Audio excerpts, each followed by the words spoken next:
Bismillahirrahmanirrahim. Assalamualaikum warahmatullahi wabarakatuh. Halo teman-teman semua. Pada hari ini kita akan belajar tentang dinasti Fatimiyah. Nah, sebelumnya perkenalkan, nama saya Reni Nur Ayani dari jurusan Bimbingan Konseling Islam 1D, Fakultas Dakwah dan Komunikasi UIN Sunan Gunung Jati, Bandung. Nah, pada saat ini saya akan memaparkan hasil tugas sejarah peradaban Islam, membuat video pembelajaran tentang dinasti Fatimiyah.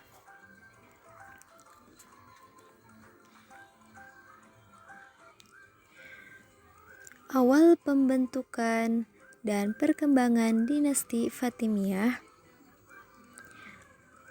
Mereka adalah golongan Syiah Rafidah yang mengaku-ngaku bahwa mereka adalah keturunan Fatimiyah Az-Zahra. Para sejarawan berbeda pendapat tentang nasab mereka. Ada yang menyatakan mereka menisbatkan dirinya pada Ismail bin Ja'far Asy-Syidiq, oleh karenanya mereka disebut juga dengan Ismailiyah. Dan ada pula yang menyebutkan bahwa menisbatkan dirinya pada seorang laki-laki Persia yang bernama Abdullah bin Maimun Al-Qadda Al-Ahwal, yaitu seorang pengadu madhab dualisme. Pada tahun 909 Masehi, Said yang diangkat menjadi pemimpin yang berhasil mengusir Ziyadatullah, seorang penguasa Aghlabi terakhir, untuk keluar dari negerinya. Kemudian Said diproklamasikan menjadi imam pertama dengan gelar Ubaidullah Al-Mahdi. Dengan demikian, berdirilah pemerintahan Fatimiyah pertama di Afrika dan Al-Mahdi menjadi khalifah pertama dari dinasti Fatimiyah yang bertempat di Rofodah, daerah Al-Qairawan.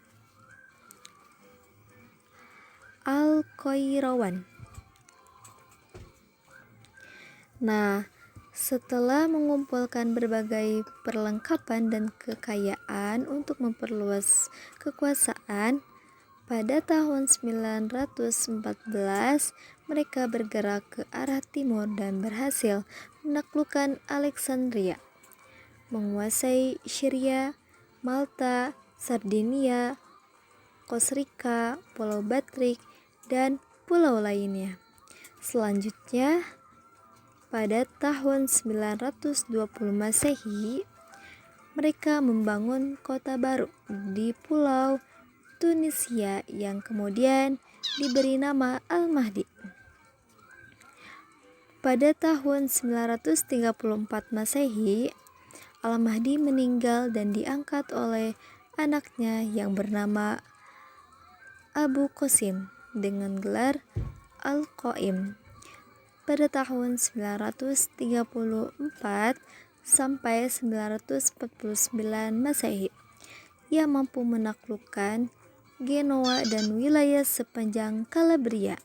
Al-Qaim meninggal dan kemudian digantikan oleh anaknya, yaitu Al-Mansur, yang berhasil menumpas pemberontakan Abu Yazid Maqad. Al-Mansur kemudian digantikan oleh Abu Tamim Ma'ad dengan gelar Al-Mu'izz dan berhasil menaklukkan Maroko, Sicilia, dan Mesir dengan memasuki kota Kairo lama dan dinasti Ikhshidiyah. Setelah Mu'izz wafat, ia digantikan anaknya, yaitu Al-Aziz, yang dikenal sebagai orang yang pemberani dan bijaksana. Di bawah pemerintahannya, dinasti Fatimiyah berhasil mencapai puncak kejayaan. Dan di pemerintahannya Al-Aziz sangat liberal dan memberikan kebebasan kepada setiap agama untuk berkembang, perdamaian antara umat beragama terjalin baik dengan waktu yang cukup lama.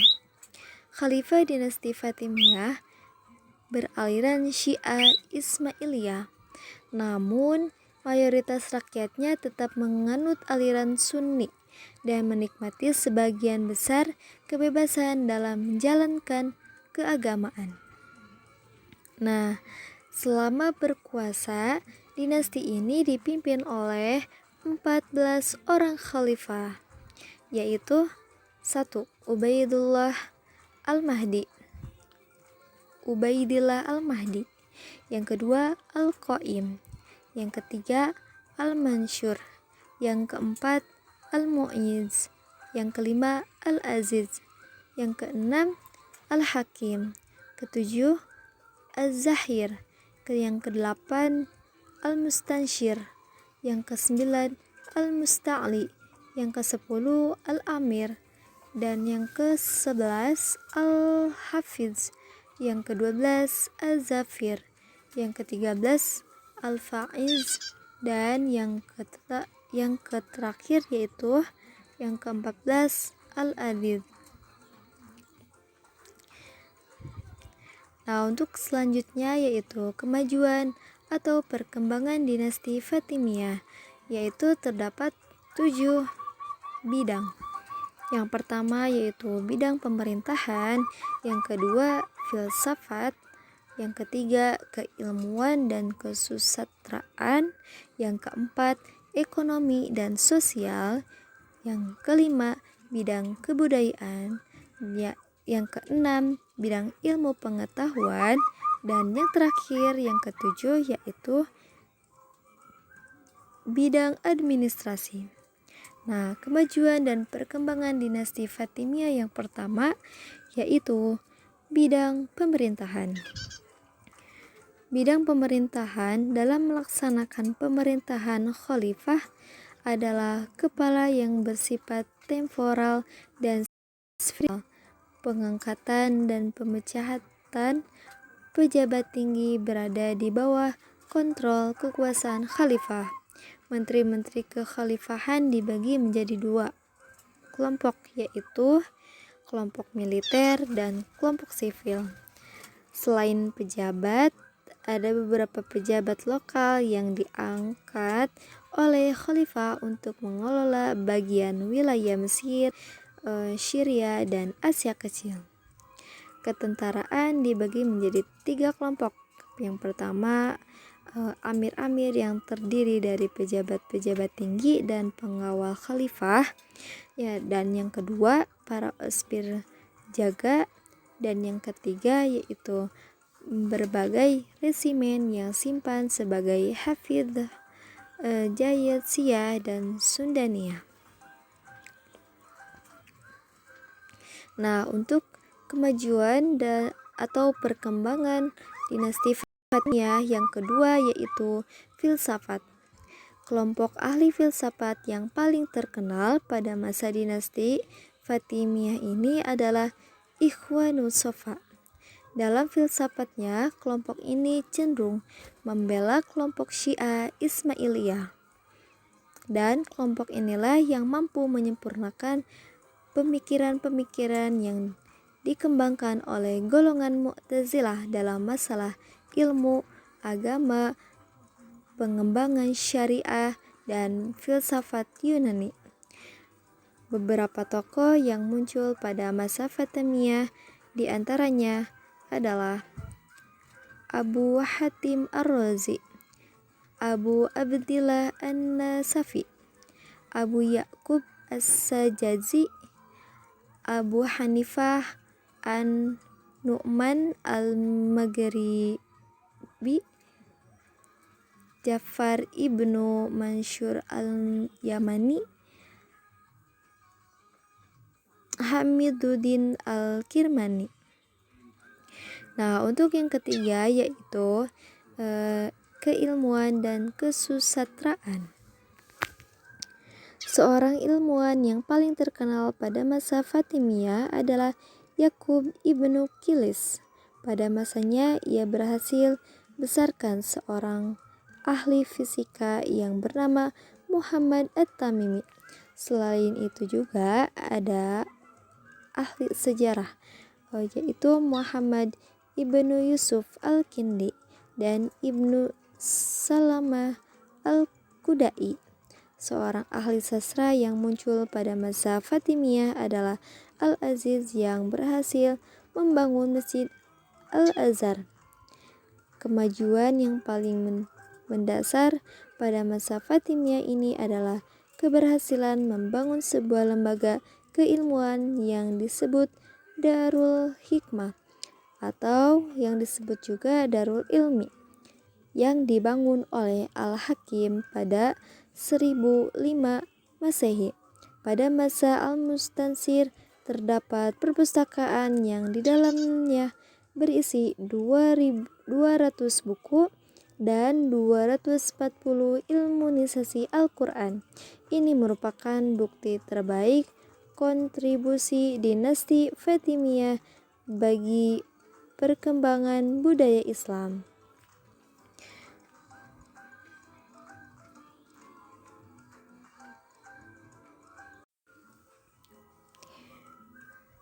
Nah, untuk yang keempat yaitu ekonomi dan sosial. Ekonomi dan sosial di bawah Fatimiyah, Mesir mengalami kemakmuran ekonomi dan vitalitas kultural yang mengungguli Irak dan daerah-daerah lainnya. Hubungan dagang dengan dunia non-Islam dibina dengan baik. Selain itu, dari Mesir ini dihasilkan produk industri dan seni Islam yang baik. Walaupun dinasti Fatimiyah ini bersungguh-sungguh di dalam mensyiahkan orang Mesir, tetapi mereka tidak melakukan pemaksaan kepada orang Sunni untuk mengikuti aliran Syiahnya. Itulah salah satu kebijakan pemerintahan yang akan dilakukan dinasti Fatimiyah yang sangat besar terhadap kemakmuran dan kehidupan sosial yang aman dan tentram. Khalifah Fatimiyah mencari perhatian moderat dan penuh perhatian terhadap urusan agama non-muslim. Khalifah Fatimiyah berpola hidup mewah dan santai. Dinasti Fatimiyah berhasil di negara yang sangat luas dan peradaban yang berlainan semacam ini di dunia timur. Hal ini sangat menarik perhatian karena sistem administrasinya yang sangat baik sekali. Aktivitas artistik, luarnya toleransi religiusnya, efisiensi angkatan perang dan angkatan laut, pengadilan dan terutama perlindungan terhadap ilmu pengetahuan dan kebudayaan. Yang kelima yaitu bidang kebudayaan. Di bawah Fatimiyah, Mesir mengalami kemakmuran ekonomi dan vitalitas kultural yang mengungguli Irak dan daerah-daerah lainnya. Hubungan dagang dengan dunia non-Islam dibina dengan baik. Selain itu, dari Mesir ini dihasilkan produk industri dan seni Islam yang baik.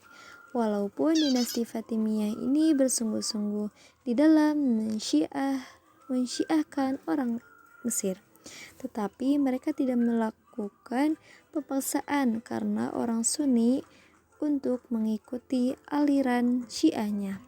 Itulah salah satu kebijakan pemerintahan yang akan dilakukan dinasti Fatimiyah yang sangat besar terhadap kemakmuran dan kehidupan sosial yang aman dan tentram. Khalifah Fatimiyah mencari perhatian moderat dan penuh perhatian terhadap urusan agama non-muslim. Khalifah Fatimiyah berpola hidup luar dan peradaban yang berlainan semacam ini di dunia timur.